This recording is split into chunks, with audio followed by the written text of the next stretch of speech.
ಅಂಗಡಿಗೊಂದು ಗುಡಿ ಪೂಜಿಸಿ ದಿನವಿಡಿ ಪತಿಯೊಳಗಿರುವಳು ಸತಿಯು. ಸತಿಯು ಅವಳೇ ಮತಿಯು ಅವಳೇ ಬಾಳಿನ ಹಾಡಿಗೆ ಶ್ರುತಿಯು.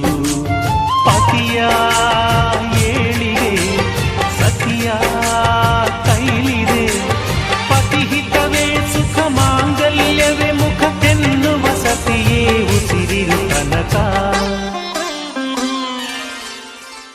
ಸುಮತಿ ಸುಮತಿ ಶ್ರೀಮತಿ ಆರು ಗುಣಗಳೇ ನಿನಗಾರತಿ. ಮನಕ್ಕೆ ಒಡತಿ ಮನೆಗೆ ಗರತಿ.